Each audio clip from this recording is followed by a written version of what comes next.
बिस्मिल्लाहिर्रहमानिर्रहीम।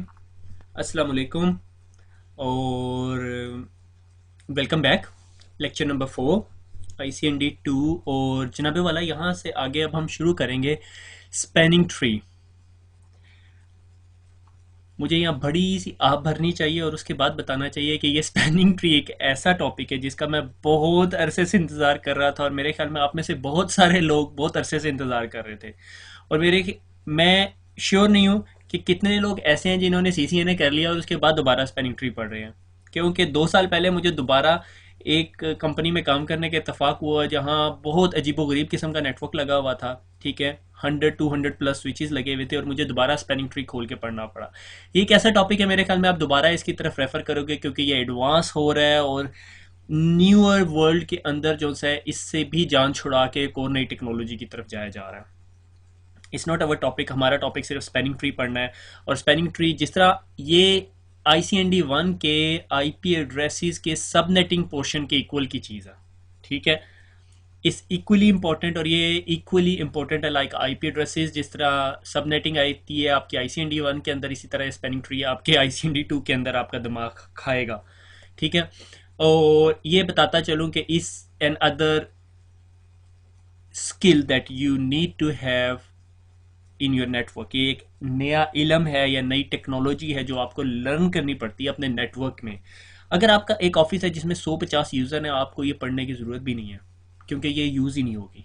ठीक है, और जिस तरह ही आपका नेटवर्क बढ़ना शुरू हो जाता है, you heavily rely on that one, आप इस पर रिलाई करना शुरू कर देते हो। ठीक है, और दूसरी बात ये कि ये बहुत सारे ICND के टॉपिक्स में से ऐसा टॉपिक है जो मुझे पढ़ाने से पहले भी एक दफ़ा दोबारा देखना पड़ता है। ठीक है, मैं एक जगह सिस्को एकेडमी के अंदर गया इंटरव्यू देने के लिए एज ए इंस्ट्रक्टर। मैं जॉब कर रहा था मगर पार्ट टाइम जॉब। ठीक है ना, पैसा कमाना हम सबका मकसद होता है, तो मैं कुछ ज़्यादा लालची था, तो अभी भी हूँ। तो खैर, मैं वहाँ गया और उन्होंने वहाँ CCI लेवल के बंदे बैठे हुए थे and they ask me to present spanning tree protocol and I got boom. ये एक बड़ा कंफ्यूजिंग टॉपिक है, मगर जब आप पढ़ाना शुरू कर देते हैं, आप पढ़ाना शुरू कर देते हैं, इट वाज इजी। मैं उस टाइम पढ़ा रहा था, तो उस वक्त भी मुझे मुश्किल लगा टॉपिक एक्सप्लेन करना, क्योंकि इसमें इतनी सारी वेरिएशंस है, इतनी सारी चीज़ें हैं कि बंदा कंफ्यूज हो जाता है। ठीक है, तो मैं कोशिश करूंगा इसको एज मच एज सिंपल रखा जाए, क्योंकि इसमें बहुत सारे फ्लेवर्स आएंगे और आप बीच में जाके कंफ्यूज होना शुरू हो जाएंगे। ठीक है, तो हम मेरी मेरी कोशिश होगी मैं से 3 या 4 पार्ट्स में कंप्लीट करूं। तो पार्ट नंबर 1 है। ठीक है, शुरू करते हैं। बिस्मिल्लाहिर्रहमानिर्रहीम अगेन। एक आइडियल नेटवर्क डिज़ाइन क्या होता है? ठीक है, अभी हम आइडियल नेटवर्क डिज़ाइन से बाहर निकल के एक सिंपल डिज़ाइन की बात करते हैं। मैं एक कंपनी में गया, कंपनी जो सी थी वो छोटी सी थी और उसने कहा कि मेरे पास ना 10 या 15 यूज़र हैं और उन्हें हमने ना नेटवर्क करना है। बल्कि ये बताता चलूँ, मैंने अभी साथ ना एक शरबत का गिलास रखा है क्योंकि मुझे पता है मैं स्पेनिंग ट्री पढ़ा रहा हूँ। मैंने पूरी ICND 1 सीरीज के अंदर एक गिलास पानी का नहीं रखा, मगर इसके साथ रखा हुआ है। ठीक है, सो आप अंदाजा लगा सकते हैं मैं कितना कंफ्यूज हूँ ये पढ़ाते हुए। ठीक है, कंफ्यूज नहीं, आई एम बिट मोटिवेटेड, मैं हैप्पी फील कर रहा हूँ, आई डोंट नो व्हाई।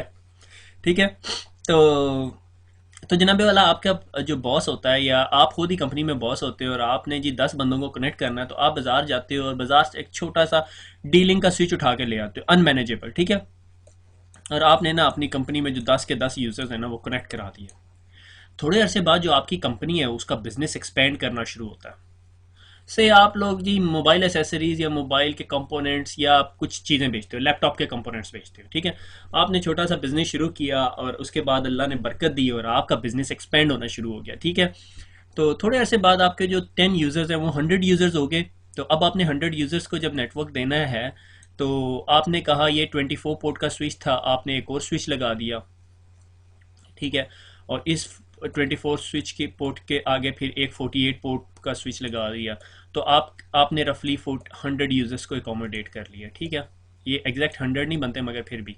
ठीक है, तो आपकी कंपनी एक्सपेंड हो रही है और आप दिन ब दिन ना स्विच लगाते जा रहे हैं और कनेक्ट करते जा रहे हैं, मगर इनसाइड योर हार्ट आपको पता है कि ये थोड़े अरसे के बाद ना को मसला होना है और ये नेटवर्क बैठ जाना है।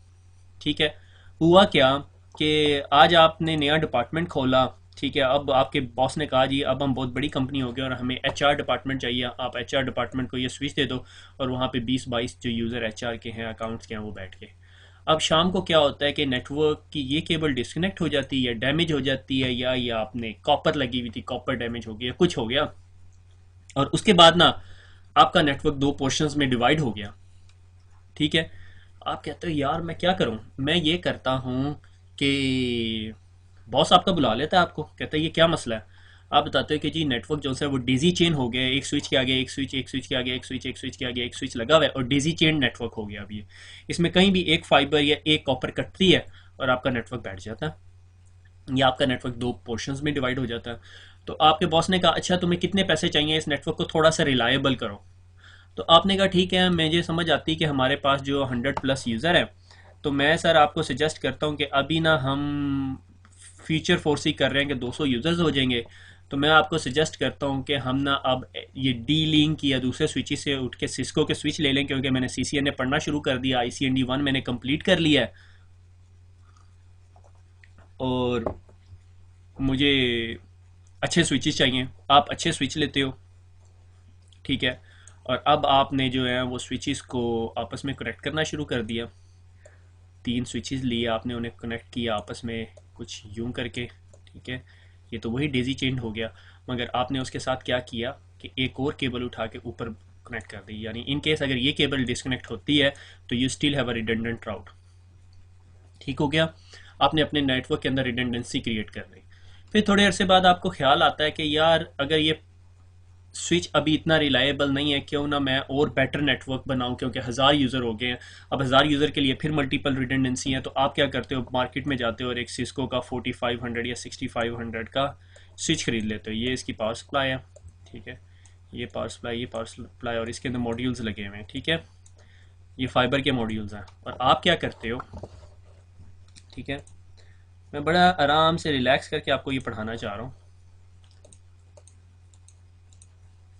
ये लो जी, आपने कहा जी ये अब मेरे पास बड़ा अच्छा नेटवर्क हो गया, और उसकी वजह यह है आपके पास रिडंडेंट पावर सप्लाई है यहाँ पे, और आपने यहाँ से एक फ़ाइबर खींची, आपने इस स्विच को दे दी, एक फ़ाइबर खींची, इस स्विच को कनेक्ट कर दिया, और एक फ़ाइबर खींची, इस स्विच को कनेक्ट कर दिया, ठीक है, और थोड़े अरसे के बाद इन सारे स्विचेस को भी आपस में कनेक्ट कर दिया, ठीक है।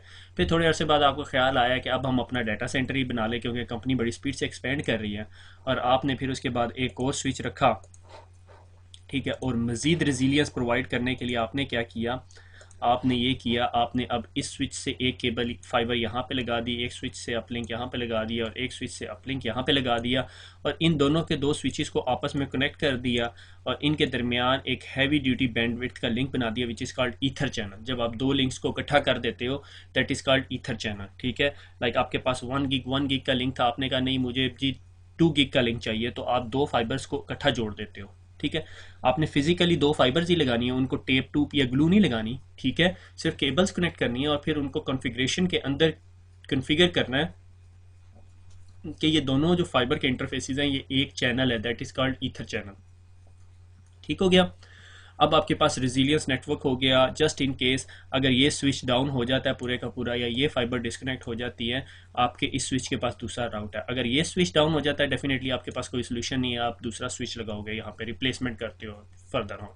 ठीक हो गया, तो इन तमाम एक्सपेंडिंग नेटवर्क और बड़े नेटवर्क के लिए सिस्को ने एक डायग्राम मॉडल दिया which is called 3 layer model, ठीक है, सिस्को हायरार्किकल 3 लेयर मॉडल। मैंने, अगर आपको याद हो, मैंने आपको पिछली जो प्रेजेंटेशन है उसके अंदर ये सारा डिफाइन किया था, ठीक है, मगर उसको मैं ज़रा स्पीड से गुजर गया था, ठीक है। अब मैं थोड़ा उसको तसल्ली से एक्सप्लेन कर रहा हूँ, उसकी वजह यह है कि इसको हमने बड़ी तफसील से पढ़ना है, ठीक है, क्योंकि मैं यहाँ पे स्पैनिंग ट्री की बुनियाद डालने लगा हूँ, ठीक है। मैंने बात की कि हमने ईथर चैनल बनाया, हमने यहाँ पर जी एक ईथर चैनल बना दिया, ठीक है, और इधर से फिर एक स्विच की कनेक्शन इधर बनाया, फिर इसी स्विच का कनेक्शन इधर बनाया, फिर इसी स्विच का कनेक्शन इधर बनाया, और इस स्विच का कनेक्शन इधर बनाया। अगर मैं इन तमाम स्विच से यूँ कनेक्शन बनाऊँ तो बहुत गन भेजेगा, मगर मैं आपको वैसे दिखा रहा हूँ, ठीक है। अगर एक पैकेट ये यहाँ से निकला तो वो यहाँ से निकल के और सर्वर के पास चला जाएगा। से अगर मैं कहता हूँ कि मेरा सर्वर जो सा है, सर्वर का स्टैक कुछ यहाँ पे लगा हुआ है, ठीक है, आइडियली डिपेंड्स कि आपने स्टैक कहाँ लगाना है,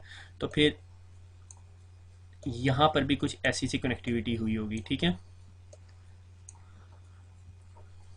अब अगर यहाँ से एक यूज़र ने इस सर्वर को एक्सेस करना है तो वो ये उसका पैकेट यहाँ से निकलेगा। Let me take a different ink, ठीक है, मैं यहाँ पे ग्रीन इंक ले लेता हूँ।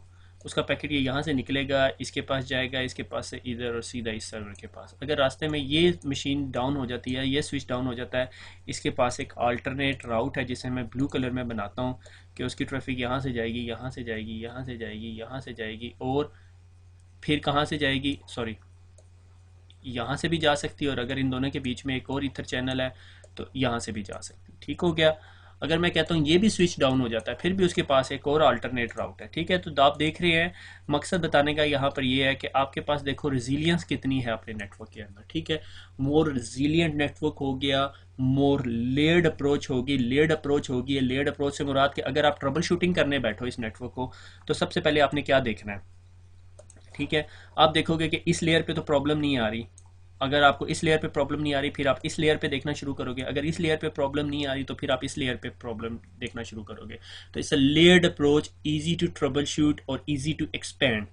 कल को आपको पता चलता है, से मैं कहता हूँ ये पूरे का पूरा एक फ्लोर है मेरा, कल को मेरा मैनेजर या कोई और आके कहता है कि एक और हमने फ्लोर को कनेक्ट करना है, तो आप ये यहाँ पे एक स्टैक बनाते हो और उसको एक केबल यहाँ से जोड़ देते हो और एक केबल, या आपने एक स्टैंडर्ड प्रोसीजर बनाया होगा कि हमने हर स्टैक को, ठीक है, स्टैक को मतलब एक स्टैक मतलब एक कैबिनेट के अंदर 3-4 स्विचेस लगे हुए हैं, तो that is called a stack. ठीक है, एक स्टैक को जो है वो 2 अपलिंक्स बना दिए, आधा स्टैक इधर से केबल डाटा भेज रहा होगा, आधा स्टैक इधर से डाटा भेज रहा होगा, या स्टैक एक साइड से डाटा भेज रहा होगा और एक साइड उसने एज अ बैकअप रखा हुआ होगा। ठीक हो गया।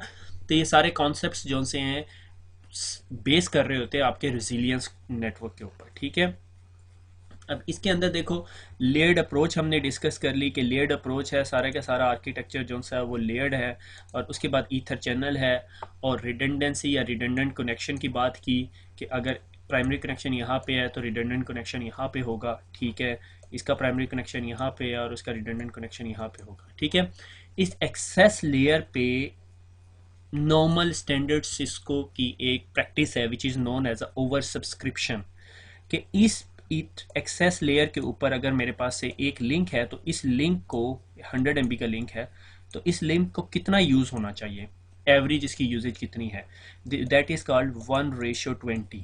ठीक है, कि जितनी बैंडविड्थ है उससे 20% उसका उसका 1/20 हिस्सा होना चाहिए। ठीक है, तो 100 MB का 1/20 हिस्सा मेरे ख्याल में 5 MB बनता है। तो अगर ये लिंक 5 MB से ज़्यादा यूटिलाइज हो रहा है तो इसका मतलब है आप इसको ओवर यूटिलाइज कर रहे हो। आप सोचोगे सर 100 MB का लिंक है, मैं उस पर 5 MB से ज़्यादा डाटा नहीं भेज सकता, it doesn't make any sense. ठीक है, that is the core of designing. ठीक है, आप इसको 100% भी यूटिलाइज कर सकते हो। उसका नुकसान क्या होता है, देखो अगर मेरे पास ये 48 पोर्ट का स्विच है, ठीक है, अब 48 पोर्ट को हर एक पोर्ट को मैं 100 meg देता रहा हूँ, तो मेरे पास कितनी डाटा बैंडविड्थ बनती है, 48 मल्टीप्लाई विद 100, ठीक है, is equal to 4800 4800 MB which is equal to 5 gig. ठीक है, और ये जो आपका अपलिंक होता है ये तो 1 गिग का होता है। आप में से बहुत सारे लोग कह रहे होंगे सर अपलिंक तो 10 गिग का भी हो सकता है, मगर 10 गिग का स्विच इतना सस्ता नहीं होता। ठीक है, तो नॉर्मली आपकी एक्सेस लेयर की ट्रैफिक जो सी है वो 100 meg नहीं होती। कभी आपने 100 meg यूटिलाइज करके देखा है नेटवर्क के ऊपर, आपका इंटरनेट का कनेक्शन 1 meg का, 2 meg का, 5 meg का, 30 meg का होता है। ठीक है, यूरोप में यानी नॉर्मली हमें 30 meg मिल रही होती है फाइबर पे। ठीक है, और यहाँ पे 5% या 5 meg यूटिलाइजेशन का मतलब ये है कि आपकी हर वक्त कॉन्टीन्यूस यूटिलाइजेशन हो। अगर आप कभी नेटवर्क के इंटरफेस का ग्राफ निकालो, और ये मैं कह रहा हूँ यहाँ 5 meg आता है, तो आपका ग्राफ कुछ यूँ होता है। ठीक है, और ये आपकी 5 meg की लाइन है। ठीक है, आप रफली 5 meg बहुत थोड़ी देर के लिए यूटिलाइज कर रहे होते हो। ठीक है, आप ज़रा 10 गिग का डाटा एक मशीन से दूसरी मशीन पे ट्रांसफ़र करके देखना और मुझे बताना कितने % यूटिलाइजेशन हो रही होती है। ठीक है, हाँ मैं ये नहीं कहता कि कर नहीं सकते, आप कर सकते हो।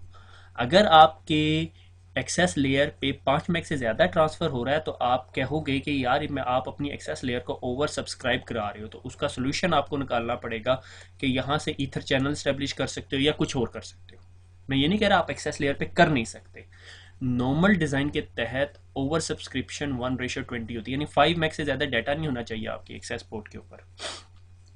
जब आप डिस्ट्रीब्यूशन लेयर पे चले जाते हो तो वही 1 गिग का लिंक कितना यूज़ होना चाहिए या 100 मैक का लिंक कितना यूज़ होना चाहिए, 25 मैक्स कॉन्टीन्यूस डाटा होना चाहिए। मैं इन स्पाइक्स की बात नहीं कर रहा, इन स्पाइक्स की मैं बात नहीं कर रहा, स्पाइक्स पे वरी नहीं करना। आपने कांस्टेंट डाटा देखना है कि कितना है।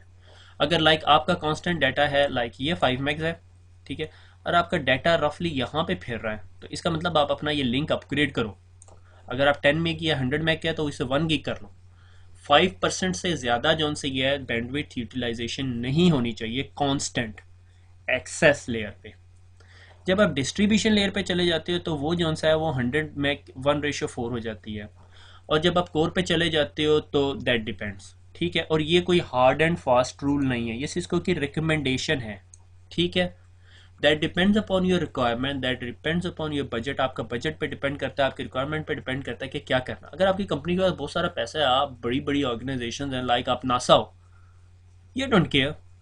आप घर डेस्कटॉप के ऊपर 10 गिग की बात कर रहे हो तो आप कहते हो मुझे ऐसा कंप्यूटर चाहिए जिसकी बैंडविड्थ ही 10 गिग हो, कोई मसला नहीं है, ठीक हो गया। तो क्योंकि उसकी वजह ये होती है कि अगर आपके पास बैंडविड्थ कम है या आपका इंटरनेट का आपकी जो केबल है, इंटरनेट भूल जाए, इंटरनेट में बोलता हूँ फिर आप लोग सारे वो पीटीसीएल डीएसएल पे फंस जाते हो, ठीक है। मैं इंटरनेट नहीं बोल रहा, गलती होगी, माफ़ी दे दो।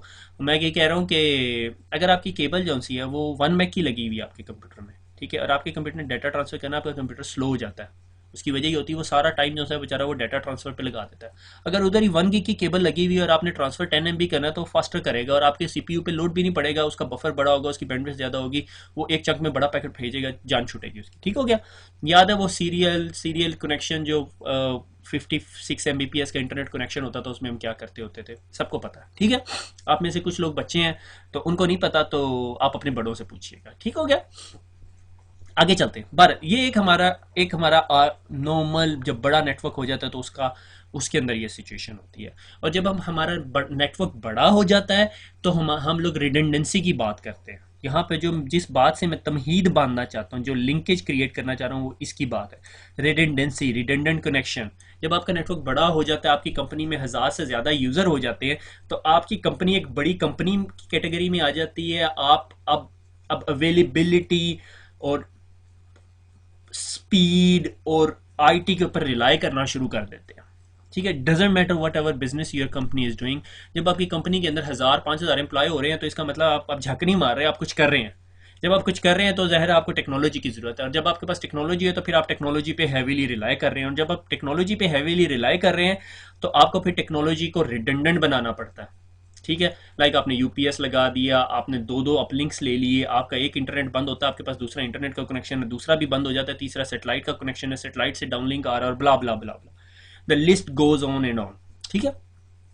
तो ICND1 के अंदर हमने स्पैनिंग ट्री को थोड़ा सा टच किया था। उसकी वजह यह थी कि जो बंदा ICND1 Cisco certified CCENT, Cisco certified network entry level technician, I think CCENT, Cisco certified entry level technician, ठीक है, मेरे ख्याल में यही एब्रीवेशन बनता है। सॉरी यार, एब्रीवेशन नहीं याद, CCNA का पता है मुझे अच्छा, तो वो एंट्री लेवल टेक्नीशियन अगर किसी कंपनी में जाता है या किसी कंपनी में वो 100-50-200 यूज़र है, उन्हें रेजिलियंस, कनेक्टिविटी, मल्टीपल लिंक्स की टेंशन नहीं है उन्हें, ठीक है। उन्होंने बस एक नेटवर्क स्विच चलना चाहिए था, उन्होंने एक नेटवर्क टेक्नीशियन रखा है जो सारा कुछ करता, ठीक है।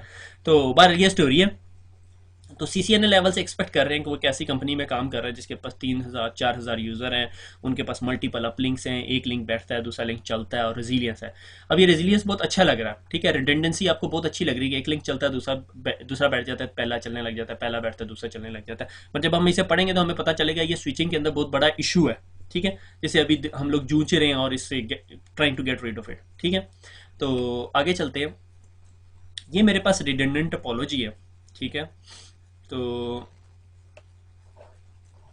हुआ ये, इस कंप्यूटर ने, आपको पता है स्विच कैसे बिहेव करता है, मैंने कहा यहाँ मेरा HR का डिपार्टमेंट बैठता है, ठीक है, और यहाँ पे मेरा पेरोल का डिपार्टमेंट बैठता है, ठीक है, और HR और पे रोल के बीच में ना मैंने दो लिंक्स बना दिए। अगर इन केस पहला लिंक डाउन हो जाता है तो मैं दूसरे लिंक से डाटा ट्रांसफर कर सकता हूँ। ठीक है, अब मैंने रेजिलियंस तो बना दी नेटवर्क के अंदर। अब मसला क्या आता है ये देखते हैं।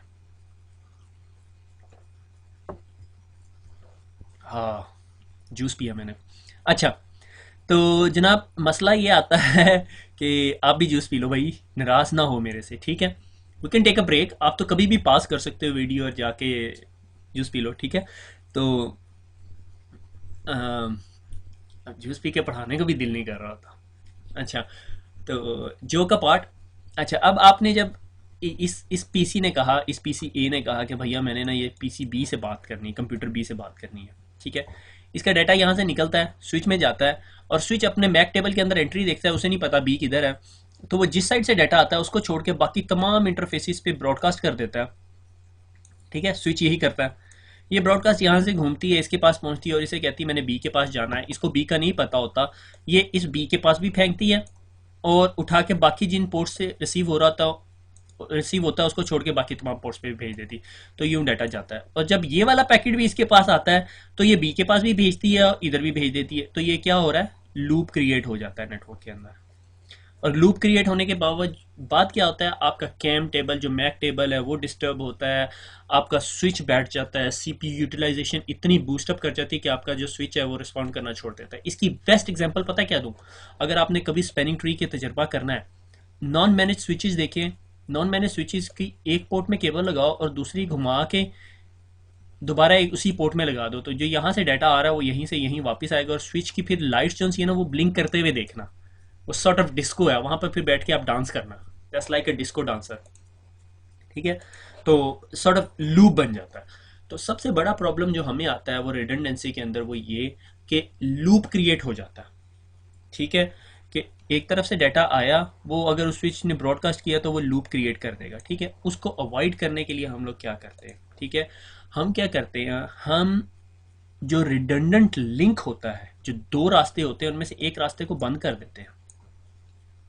आप देखो क्या होता है, इसने कहा कि भैया मैंने ना बी के पास जाना है, स्विच कहता है मुझे तो नहीं पता, वो ब्रॉडकास्ट कर देता है इस पोर्ट के ऊपर भी और से इस पोर्ट पे भी कर दिया। अब ये लिंक डाउन है तो ये ब्रॉडकास्ट तो इसके पास पहुंचेंगे नहीं। जब ये ब्रॉडकास्ट इसके पास पहुंचती है तो इधर से इसे पैकेट रिसीव हो रहा है, तो डेफिनेटली ये पैकेट की ब्रॉडकास्ट वापस इस इंटरफेस पे नहीं भेजेगा, बाकी तमाम इंटरफेसिस पे भेजेगा और वो पैकेट बी के पास पहुंच जाएगा। ठीक हो क्या?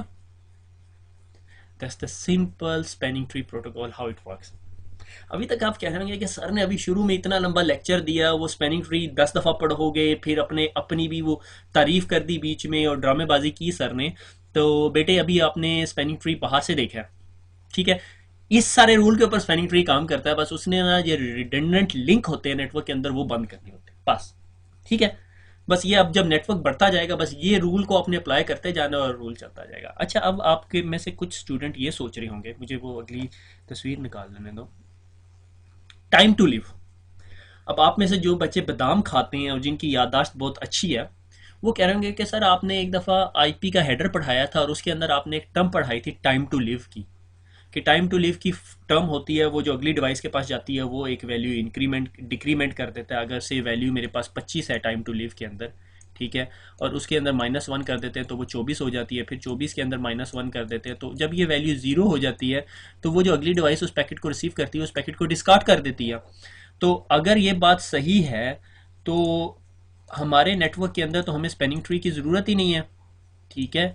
उसकी वजह ये है कि आपने यहाँ से पैकेट भेजा, लूप हुआ, पैकेट तो बी के पास पहुंच गया, लूप हो रहा है, लूप हो रहा है, लूप हो रहा है, हर दफ़ा जिस इस डिवाइस के पास गया डिक्रीमेंट हुआ, इस डिवाइस के पास गया 24 हो गया, इस डिवाइस के पास गया 23, 22, 21, 20 और ये बैकवर्ड काउंटिंग। और एक टाइम आएगा ये तो पैकेट डिस्कार्ड हो जाएगा क्योंकि वैल्यू 0 हो जाएगी। बात समझ आइए आपको?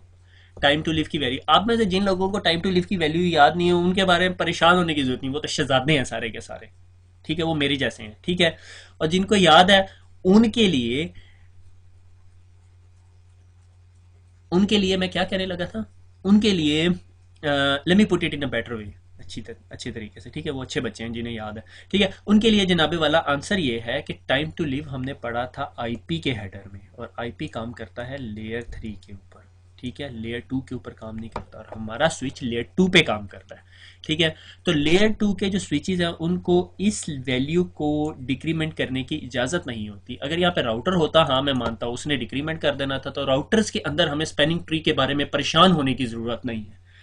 It's not a thing that जो डिस्कस हुई है आपके सीसीएनए के टॉपिक में, ये सिर्फ मैंने इसलिए बताई है आपको कि आप में से कुछ लोग जो लड़के बहुत जीनियस हैं, ठीक है, मेरी तरह, ठीक हो गया, तो वो सोच रहे होंगे कि यार ये टीटीएल की वैल्यू भी है। ठीक है ना, कुछ लोग होते हैं जिन्हें पुरानी बातें याद रहती हैं। ठीक है, लाइक मैंने ये बात बहुत अरसे के बाद जाके सीखी कि जब आप नेटवर्क पढ़ लेते हो, सीसीएनए पढ़ लोगे, सीसीएनपी पढ़ लोगे, सीसीएसपी, डीपी, वीपी, आरपी, एसपी, जो भी आपने पढ़ना है वो पढ़ के जब आप फारिग होगे ना, और जब आप रियल नेटवर्क पे काम करना शुरू करोगे, तो ये बात आपके लिए बहुत इंपॉर्टेंट होगी कि आप उस पैकेट को जो यहाँ से चला है उसको समझो कि उसके अंदर क्या इन्फॉर्मेशन थी, और जब वो इसके पास पहुंचा तो पैकेट लेवल पे क्या इन्फॉर्मेशन थी, जो इसके पास पहुंचा तो पैकेट लेवल पे उसके अंदर क्या इन्फॉर्मेशन थी, ताकि आप अंडरस्टैंड कर सको कि नेटवर्क ट्रबल शूट कैसे होगा। अगर आपको ये नहीं पता टीटीएल की वैल्यू, आप यहाँ से देख रहे हो टीटीएल की वैल्यू 10 आ रही है, यहाँ पे देखते हो 1 हो जाती है, तो आपको फौरन क्लिक करना चाहिए, हाँ यार ये सर ने पढ़ाया था कि 1 के बाद 0 होगी या 0 होगी तो पैकेट डिस्कार्ड होगा। पैकेट डिस्कार्ड हो रहा है, टीटीएल मर कहाँ रहा है ये देखना है आपने। ठीक हो गया, तो इस सॉर्ट ऑफ एन एग्जांपल। ठीक है, पर जिन लोगों को नहीं पता उनको परेशान होने की जरूरत नहीं। जिनको जहन में था कि यार ये टीटीएल की वैल्यू हमने पढ़ी थी, तो वो सोच रहे होंगे, मे भी उनके जहन में 1 महीने बाद आता, 3 महीने बाद आता, और 3 महीने बाद मैं पता नहीं कहाँ गायब हुआ होता, पता नहीं उर्दू आईटी अकेडमी बंद हो चुकी होती, मैंने पता नहीं क्या पढ़ाना शुरू कर दिया होता, तो फिर मैं सीसीएनए के आंसर ना दे रहा होता। ठीक है, but there are lot of possibilities. ठीक है, तो जो सोच रहे हैं उर्दू आईटी अकेडमी बंद होने लगी, अभी तक तो मुझे भी नहीं पता। मेरी तो तरफ से पूरी कोशिश है कि चलती रहे, तब तक चलती रहे जब तक ये जहां है। ठीक है ठीक है, मोरल लेक्चर हो गया। तो बहरहाल इन शॉर्ट ये कि स्विच जो है वो टीटीएल वैल्यू के साथ प्ले नहीं करता, और जो लूप क्रिएट हो जाता है वो हमेशा रहेगा लूप। ठीक है, अंटिल अल्लाह साहब केबल को अनप्लग करें, लूप क्लियर करें, और फिर उसके बाद स्विच काम करना शुरू करेगा। ठीक है, मगर फिर अगली कोई ब्रॉडकास्ट होगी तो फिर मसला होगा। ठीक हो गया, तो आगे चलते हैं। Welcome to spanning tree protocol. अब हम शुरू करेंगे स्पैनिंग ट्री प्रोटोकॉल। ठीक है, कुछ लोग कह रहे हैं सर इतनी देर से क्या लगे हुए, फिर पता नहीं, मैंने तो कोशिश की थी 30 मिनट का लेक्चर हो जाए, ये लंबा हो गया मेरे ख्याल में। कोशिश मैं करता हूँ कि कम हो जाए, मगर मुझे बातें करने का बहुत शौक है आप लोगों से, तो लेक्चर लंबा हो गया। ठीक है, चलो हो गया तो फिर हो गया। अच्छा, ये भी मैं स्लाइड बना रहा था, तो ताहा और अब्दुल्ला मेरी साइड पे खड़े हुए थे, और दोनों पता क्या कहते हैं, वॉली। ठीक है, तो अगर आप में से जो कार्टून देखते हैं, मुझे बहुत शौक है कार्टून देखने का, ये 3D कार्टून है, ये वॉल ई है। ठीक है, वॉली। ठीक है, ये एक स्टोरी है कि इंसान ने जो है वो दुनिया के ऊपर इतना गंद मचाया कि दुनिया ख़त्म हो गई, और इंसान को ज़मीन को खाली करके जाना पड़ा, क्योंकि ग्रीन हाउस गैसेज और ये दुनिया जीने के बराबर नहीं रहेगी, वहाँ दरख्त नहीं थे, कुछ नहीं थे। ठीक है, और इसका नाम है ईव। ठीक है, ये नाम मुझे याद नहीं आ रहा था, फिर अब्दुल्ला ने याद दिलाया, ईव है डैड, ये ईव है। ठीक है, तो इंसान ने फिर एक मशीन बनाई जिसमें सॉर्ट ऑफ आर्टिफिशियल इंटेलिजेंस थी, वो दुनिया का तमाम जो ये गंद है वो इकट्ठा करके और उसको जो है वो ख़त्म करना चाह रही थी दुनिया से, और ताकि दुनिया के अंदर दोबारा पौधे और चीज़ें उग सके। तो इंसान ने अपने स्पेस शिप से एक प्रोब भेजा जिसने दुनिया पे जाना था, जो दुनिया वो तबाह कर चुका था, और वहाँ पे देखना था कि ज़िंदगी के दोबारा औसार नमूदार हुए हैं या नहीं, यानी ज़िंदगी दोबारा बननी शुरू हुई है नहीं। तो ही फाउंड अ प्लांट, और फिर वो प्रॉप वापस अपने वो स्पेसशिप में जाता है और वो बताता है। आप में से जिसने नहीं देखा, I would suggest you to watch that. इस पूरी पिक्चर में से सिर्फ मैंने ये एक वर्ड निकालना है, प्रॉब का। ठीक है, प्रॉब क्या होता है कि जब वो स्पेसशिप ने वो ये जो रोबोट टाइप की चीज़ भेजी दुनिया में ताकि चेक करे कि वहाँ पे कोई चीज़ है, तो that is called a probe. ठीक है, जो आपको इन्फॉर्मेशन ला के देती है। ठीक है, that is called a probe. ठीक है, तो इस कहानी से या कार्टून से बाहर निकल के अब हम बाकी बात करते हैं। ठीक है, तो आखिर में स्टोरी ये होती है कि इसके अंदर artificial intelligence, real artificial intelligence develop हो जाती है, और इसको इससे प्यार हो जाता है, और सारी वो ड्रामेबाजी। ठीक है, जो बच्चों की आम फिल्मों में होता है। ठीक है, I would love to see it, I would love to see it. मैंने ये 2-3 दफ़ा देखी है, बल्कि पिछले हफ्ते में फिर तो तीसरी दफ़ा बैठ के देख रहा था। ठीक है, तो आप में से जिसने नहीं देखी, आई would suggest you watch it, watch it, watch it. बेशक ये वीडियो पॉज करके पहले वॉली देखें, फिर उसके बाद ये वीडियो देखें। ठीक है, तो I would love to see a comment कि भाई किसी ने फेसबुक पे कमेंट किया हो इस वीडियो के बारे में। I am very interested to see it. ठीक है, अच्छा, बहरहाल बैक टू द टॉपिक। बातें करने का बहुत शौक है आप लोगों को। अच्छा, प्रिवेंट लूप्स। स्पैनिंग ट्री जो है वो एक स्टैंडर्ड है 802.1b। ठीक है, ये याद ना करें क्योंकि मैंने अभी आपको आगे 20 स्टैंडर्ड और पढ़ाने हैं। ठीक है, तो ये लूप्स को प्रिवेंट करता है कि अगर आपके नेटवर्क के अंदर ये लूप क्रिएट हुआ है तो ये इसको प्रिवेंट करेगा। कैसे करेगा? हमने देख लिया कि वो एक रिडंडेंट लिंक जो से दो रास्ते होते हैं उनमें से एक रास्ते को बंद कर देता है, ठीक है। और ये एक पैकेट को यूज करता है that is called a BPDU, bridge protocol data unit, which is that robot और प्रोब, ठीक है। ये कैसे काम कर रहा होता है, ठीक है, मैं इधर इस स्लाइड पे काम करता हूँ, ये थोड़ी बिगर है, ठीक है। ये क्या करता है कि ये स्विच ऑन हुआ और इसने ना एक प्रोब भेजा, यानी ये रोबोट, ठीक है। जब भी मैं प्रोब की बात समझू आप ये समझ लें, उड़ने वाला रोबोट है, वॉली इसका नाम है ईव, ठीक है। तो इसने ये रोबोट भेजा और रोबोट ये यहाँ से यूं गया और इसने ये यहाँ से चेक करके करके करके वापस इसको यहीं पे रिसीव हो गया। इसने अपना नाम लिख के भेजा जी, अपना सिग्नेचर करके भेजा, से इसने अपना ये सिग्नेचर भेजा, एक पैकेट में डाला और चला गया। ये यहाँ से घूमा, घूम के ये दोबारा इसके पास वापस आया तो ये स्विच परेशान हो जाता है, शोर मचाना शुरू करता है, oh I have a redundancy in the network. क्यों? क्योंकि जब आपने अपने पास से एक पैकेट भेजा है तो वो पैकेट जो है घूम के आपके पास वापस आ जाता है, आप फौरन समझ जाते हो आपके नेटवर्क में रिडंडेंसी है, ठीक है। लाइक आपके घर के दो दरवाजे हैं, ठीक है, आपके एक दरवाजे से एक बंदा निकलता है, ठीक है, और घूम के दूसरे दरवाजे से वही बंदा वापस आता है, तो आप क्या समझते हो कि आपके घर में आने के दो रास्ते हैं, ठीक हो गया। कैसे दो रास्ते हैं कि उसने बीपीडीयू पैकेट भेजा और वही सेम पैकेट उसको किसी और इंटरफेस से रिसीव हो गया, तो उसे पता चल जाएगा ये जो दो इंटरफेसेस है, अगर उसे 5 इंटरफेसेस से रिसीव हो रहा है तो इसका मतलब उसके पास 5 इंटरफेसेस है, ठीक है। मेरे घर में 10 दरवाजे हैं, मगर एक बंदा एक दरवाजे से निकल के वो सिर्फ एक स्पेसिफिक दरवाजे नंबर 5 से ही वापस आता है, तो इसका मतलब सिर्फ दरवाजे नंबर 5 से ही आ सकते और कहीं से नहीं आ सकते, तो ठीक है। तो उसको पता चल जाता है मेरे नेटवर्क में रिडंडेंसी है, ठीक है। तो बीपीडीयू आपको ये काम करना है। बीपीडीयू की जब भी मैं बात करूं तो आप समझ जाओ ये एक रोबोट है, मैंने भेजा और ये कुछ इन्फॉर्मेशन नेटवर्क से लेकर आता है और उससे उस इन्फॉर्मेशन से मैं अंडरस्टैंड करता हूं कि मेरे नेटवर्क की टोपोलॉजी कैसी है, नेटवर्क की डायग्राम कैसी है। यानी मेरे एक केबल के साथ एक स्विच लगा हुआ है और एक स्विच और लगा हुआ है और ये स्विच आपस में यूं कनेक्टेड है और ये स्विच आपस में ये यूं कनेक्टेड है, मैंने यहाँ से फेंका और ये यहाँ से वापस आया, तो मैं समझ जाता हूँ कि ये इंटरफेस इस इंटरफेस का बैकअप इंटरफेस है, कि ये इंटरफेस जिस नेटवर्क पे लेके जा सकता है ये भी मुझे उसी नेटवर्क पे लेके जा सकता है। उसकी वजह यह है कि मैंने यहाँ से प्रॉप भेजा और ये यहाँ से वापस आया, तो आई कैन अंडरस्टैंड। अच्छा, जब इसको प्रॉप मिल जाता है ना तो ये बीच में खप जाता है, ठीक है। चलो जी, अब हम क्या करते हैं, अब हमें जी रूट ब्रिज कैलकुलेट करना है, रूट ब्रिज ढूंढना है। रूट ब्रिज क्या होता है? आपके नेटवर्क के अंदर, स्विचिंग नेटवर्क के अंदर एक ऐसा ब्रिज तो which is sort of godfather या टॉप ब्रिज, ठीक है, that is called your root bridge, ठीक है। वो इलेक्शन होता है, उसको डिसाइड करते हैं, अच्छा भैया ये साहब आपके रूट ब्रिज हैं। वो इलेक्शन किस बात पर होता है? वो ब्रिज आईडी की बेस पर होता है। ब्रिज आईडी क्या होती है? ब्रिज आईडी एक वैल्यू होती है जो बाय डिफॉल्ट तमाम स्विचेस में ये होती है 32,768, 32,768, that is the default value. आप सिस्को का किसी मॉडल का स्विच उठाओ, उसके अंदर ब्रिज प्रायोरिटी या ब्रिज वैल्यू जो होती है वो ये होती है। मगर ब्रिज आईडी क्या होती है? ब्रिज आईडी आपकी प्रायोरिटी प्लस आपके स्विच का मैक एड्रेस होता है, ठीक है। इसकी ब्रिज आईडी क्या होगी? इस ब्रिज की 32768 और इसका मैक एड्रेस। इसकी क्या होगी? 32768 और इसका मैक एड्रेस। इसकी क्या होगी? 32768 और इसका मैक एड्रेस, ठीक हो गया। और अब जब सारे स्विचेस एक दूसरे को बताते हैं भाई मेरा ये, मेरी ब्रिज आईडी ये है, मेरी ब्रिज आईडी ये है, मेरी ब्रिज आईडी ये है, तो वो स्विच जिसकी सबसे छोटी ब्रिज आईडी हो या सबसे छोटी वैल्यू हो, that is called a root bridge, ठीक हो गया। सवाल ये पैदा होता है कि हमने ये फिर आईडी क्यों डाली इसके अंदर, हम सिर्फ मैक एड्रेसेस की बेस पे डिसीजन कर लेते। तो मेरी जान, उसकी रीजन ये है कि आपका एक नेटवर्क है, नेटवर्क हर वक्त एक्सपेंड होता रहता है, ठीक है। अच्छा, नेटवर्क हर वक्त एक्सपेंड होता रहता है और एक्सपेंडिंग नेटवर्क के अंदर आपको पता चला आपके पास एक पुराना स्विच पड़ा हुआ था कहीं कैबिनेट में, उसका मैक एड्रेस ज़ाहिर है छोटा होगा और आपने नेटवर्क पूरे का पूरा रेनोवेट कर दिया, सारे नए स्विचेस लगा दिए, अब उनकी मैक वैल्यू बड़ी होगी, क्योंकि जब मैंने मैक एड्रेस पढ़ाया था तो मैंने क्या पढ़ाया था कि मैक एड्रेस 48 बिट का होता है, पहले 24 बिट जो से हैं वो वेंडर आईडी होते हैं और जो दूसरे 24 होते हैं वो इंक्रीमेंटल वैल्यू होती है। सिस्को ने एक वैल्यू खरीदी और इसके अंदर वैल्यू इंक्रीमेंट कर दी। अब आज एक स्विच बना और एक साल बाद जो स्विच बनेगा उसकी वैल्यू कुछ यूं हो मेरे ख्याल में, ठीक है, 3 अब वो जो पुराने स्विच और नए स्विच के बीच में इलेक्शन होगा तो ये स्विच हमेशा रूट ब्रिज बन जाएगा और हम इसे रूट ब्रिज नहीं बनाना चाहते। इसके ऊपर तो बेचारे पे पोर्टें ही सारी 10 मैग्स की हैं और मैंने नए स्विच को रूट ब्रिज बनाना है, तो उसके लिए मैं क्या करूंगा, उसकी सिर्फ मैं प्रायोरिटी वैल्यू 32767 कर दूंगा।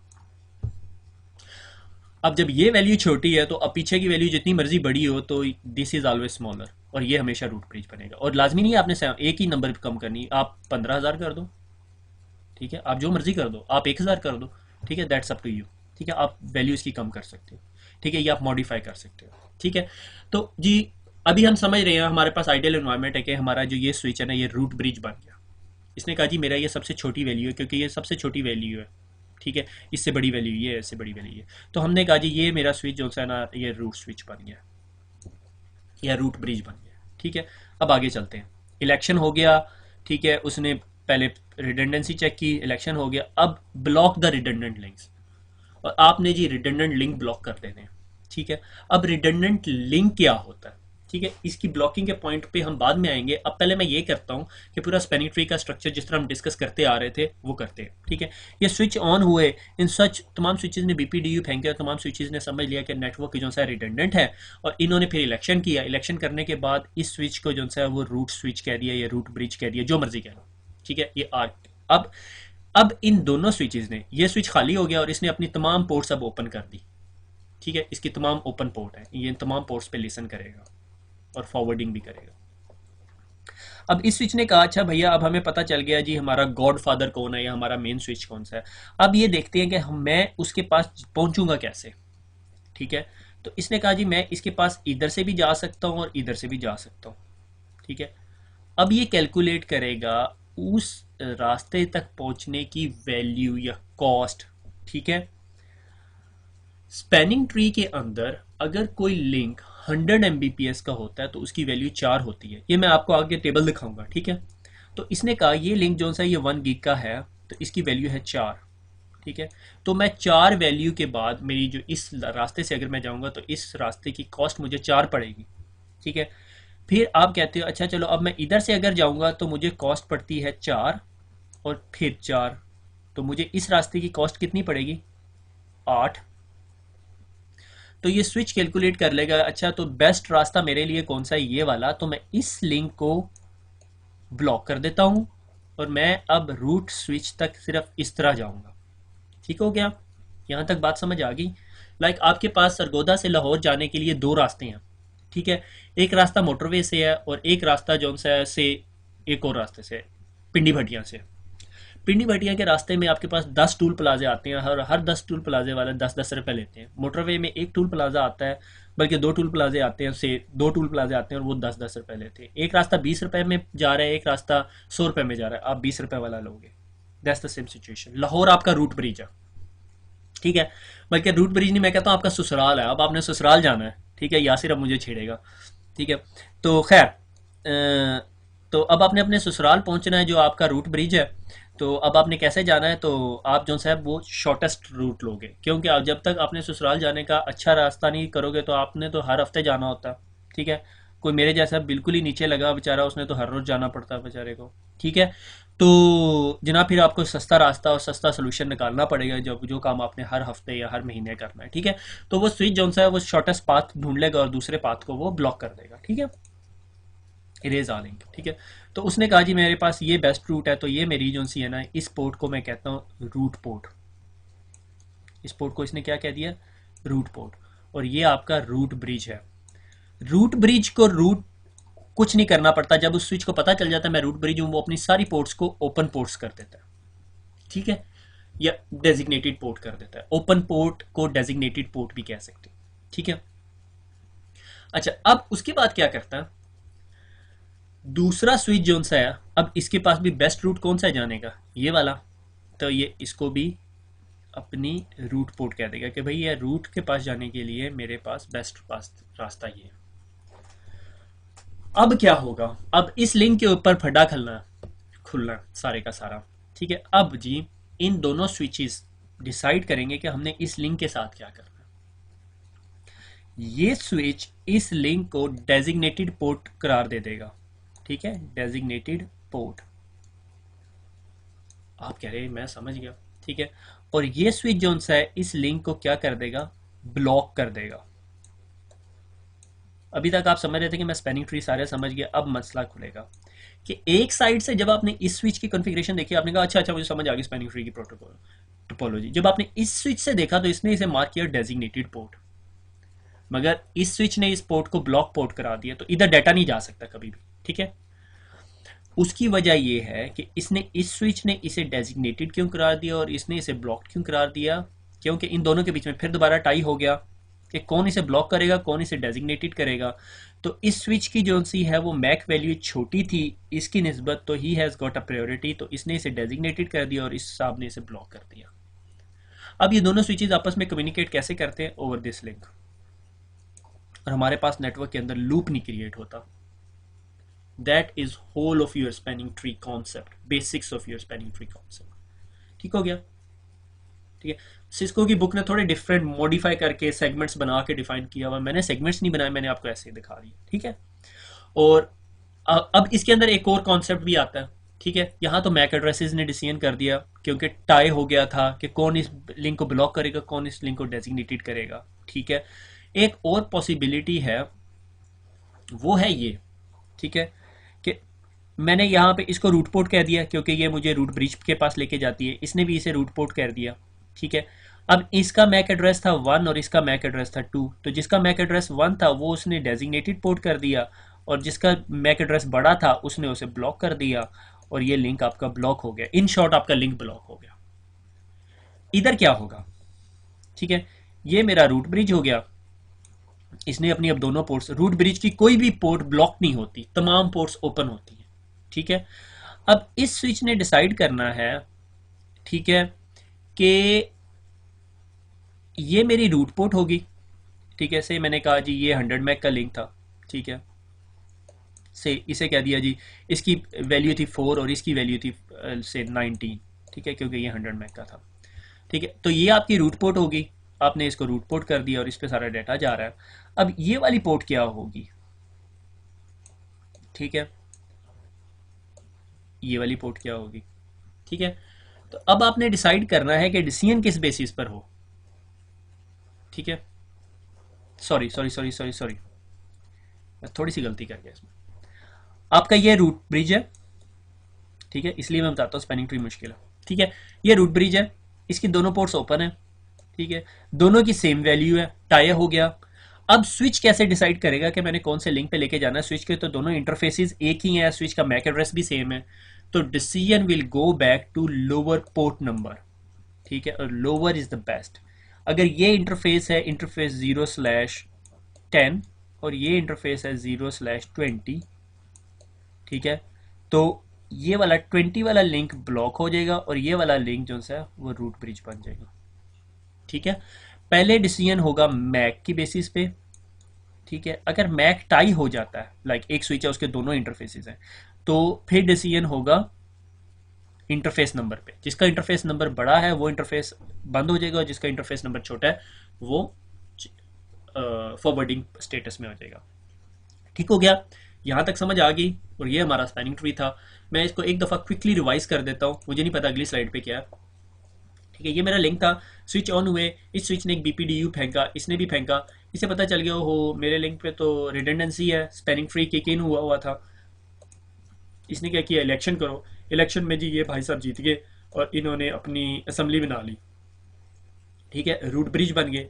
अब जब ये रूट ब्रिज बन गए तो तमाम स्विचेज जितने नेटवर्क में होंगे, ठीक है, वो तमाम इस स्विच तक पहुंचने का बेस्ट राउट फाइंड आउट करेंगे। तो उन्होंने बेस्ट राउट फाइंड आउट कर लिया कि उन्हें पता चल गया जी this is the best route, this is the best route and this is the best route. और उसके अलावा बाकी तमाम इंटरफेसेस को अब वो एवेल्युएट करेंगे।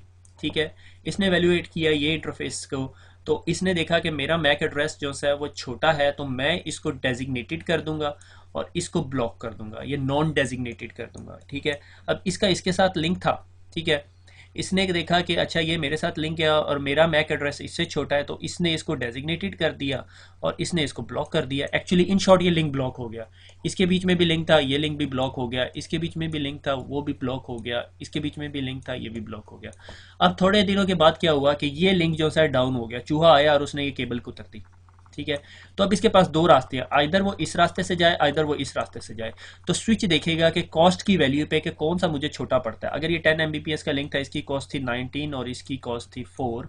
ठीक है, तो 19 + 4 23, इसको इधर इस रास्ते से जाने के लिए 23 की कॉस्ट पड़ती थी और इस रास्ते से जाने के लिए 8 की कॉस्ट पड़ती थी, तो वो इसको ओपन कर देगा, इसको ब्लॉक ही रखेगा, तो वो यहाँ से डाटा ट्रांसफर करना शुरू कर देगा और ये लिंक तो शट डाउन हो गया या डिस्कनेक्ट हो गया, जो भी चक्कर हो गया, ठीक हो गया। This is how your spanning tree protocol works, ठीक हो गया। ये सारी स्टोरी है। 10 Mbps का लिंक होता है उसकी कॉस्ट 100 होती है, 100 Mbps का लिंक होता है उसकी कॉस्ट 19 होती है, 1 Gbps का जो लिंक होता है उसकी कॉस्ट 4 होती है, और जो 10 गिग का लिंक होता है उसकी कॉस्ट 2 होती है। 10 गिग से जितना लिंक बड़ा होगा उसकी कॉस्ट 1 होगी, ठीक है। जीरो कॉस्ट भी होती है, मुझे नहीं पता, ठीक हो गया। तो that is whole spanning tree protocol, this is how your spanning tree protocol works, ठीक हो गया। ये स्लाइड जो सी है ये मेरे ख्याल में मैं नेक्स्ट लेक्चर में डिस्कस करूंगा। एक्चुअली जब स्विच ऑन होता है तो वो अपनी तमाम पोर्ट्स को ब्लॉकिंग स्टेट में रख देता है, ब्लॉक कर देता है, ठीक है। आप लोगों ने जिन्होंने मैनेज स्विच पे काम किया ना, उन्होंने देखा होगा कि जब उसमें केबल प्लग इन करते हैं तो वो स्विच डिवाइस फौरन ऑन नहीं होती, ठीक है। वो स्विच जो सा उसके ऊपर स्पैनिंग ट्री एल्गोरिदम चलाता है, ठीक है, उस पर पूरा स्पैनिंग ट्री एल्गोरिदम चलाता है। ये वो स्पैनिंग ट्री एल्गोरिदम है कि वो उस पोर्ट को ब्लॉक कर देता है। आपने स्विच में केबल लगाई, अगर सिस्को का कोई स्विच है उसमें आप केबल लगाओगे, ठीक है, डिफॉल्ट कॉन्फ़िगरेशन के साथ, वो पोर्ट ब्लिंक करना नहीं शुरू करेगी, वो ब्लॉक कर देगी। 20 सेकंड तक वेट करेगी, 20 सेकंड के बाद उस पोर्ट को लिसनिंग स्टेट में लाएगी और देखेगी कि क्या मैंने इसको ब्लॉक करना है, फॉरवर्डिंग करना है, क्या करना है। उस पर स्पैनिंग ट्री एल्गोरिदम चला के फिर उसको लर्निंग स्टेट में लाएगी और फिर फॉरवर्ड करना शुरू करेगी डाटा, ठीक है। उसको फिर फास्टली इस सारे प्रोसेस को 20, 30, 50 एक सेकंड लगते हैं उसके अंदर, ठीक है। आप पोर्ट लगा के बैठे होते हो और आप जो फास्ट होते हैं ना, मेरी तरफ पागल किस्म के नेटवर्क इंजीनियर, वो लगे होते हैं पिंग कर रहे हैं, पिंग नहीं हो रहा, पिंग नहीं हो रहा, 3-4 दफा लैपटॉप को मुक्का मारते हैं, स्विच को मुक्का मारते हैं, चल नहीं रहा, ठीक है। उन्हें असल स्टोरी नहीं पता होती कि क्या हो रहा है, ठीक है। वो एक्चुअली स्पैनिंग ट्री वर्क कर रहा होता है, हर पोर्ट पे स्पैनिंग ट्री काम कर रहा होता है, ठीक है। अगर एक स्विच है उसके इस पोर्ट पे डिवाइसेस लगी हुई हैं, अब इनके ऊपर स्पैनिंग ट्री चलाने की जरूरत है क्योंकि इसके आगे तो कंप्यूटर लगा हुआ है, तो मुझे स्पैनिंग ट्री चलाने की जरूरत ही नहीं है इस पोर्ट के ऊपर। मैं इस पोर्ट पे स्पैनिंग ट्री बंद कर सकता हूँ।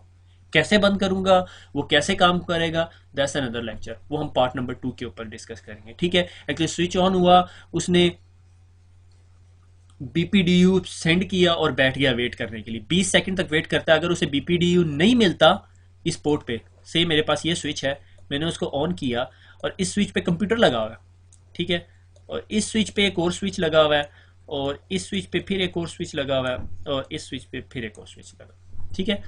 ये स्विच ऑन हुआ और इसने बीपीडीयू फेंक दिया। लेट मी ग्रीन कलर में मैं बीपीडीयू बना देता हूँ, ठीक है। ये बीपीडीयू पैकेट फेंका इसने, इस पोर्ट पे भी फेंका, इस पोर्ट पे भी फेंका और इस पोर्ट पे भी फेंका। अब ये बीपीडीयू यहाँ से गया, ज़ाहिर स्विच नहीं है, ये तो बेचारा मेरी तरह शरीफ सा कंप्यूटर है, इसने बीपीडीयू को रिस्पॉन्स ही नहीं दिया, इसने ड्रॉप कर दिया, ठीक है। 20 सेकंड तक वेट करेगा।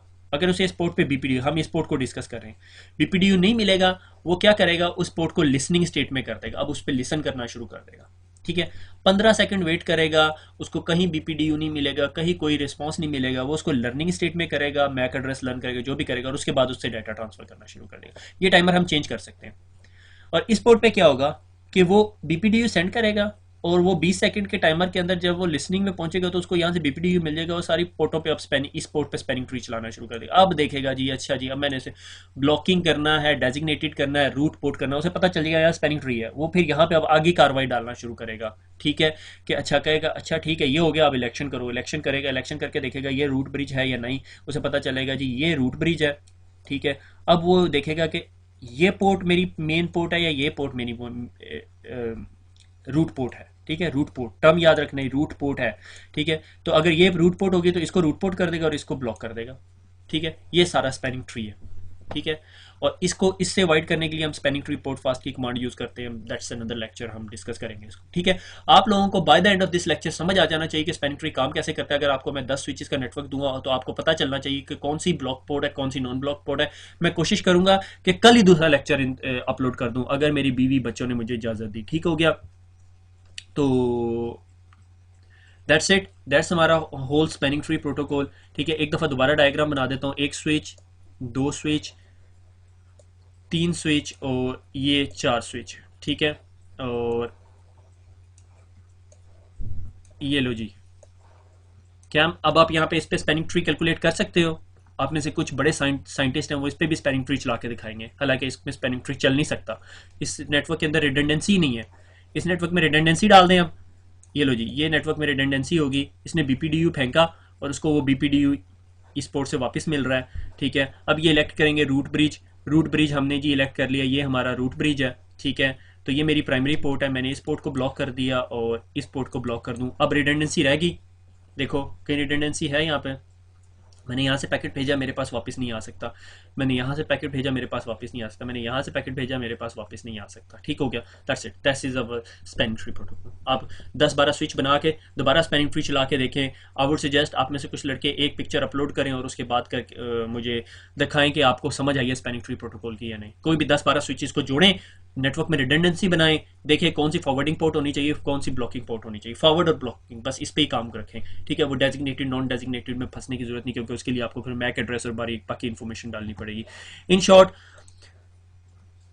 एक दफा नहीं, 2 दफा नहीं, 3 दफा नहीं, 4-5 दफा पढ़े इस लेक्चर को, समझना चाहिए आपको। अगर आपको समझ आ गई, यू आर सक्सेसफुल। अगर नहीं समझ आई तो दोबारा बादाम खा के दोबारा पढ़ना पड़ेगा और फिर अगले स्पैनिंग ट्री के लेक्चर नहीं समझ आएंगे। तो आज का लेक्चर यहीं पे ख़त्म करते हैं। Thank you very much for listening. दुआओं में याद रखिएगा। अल्लाह हाफिज़।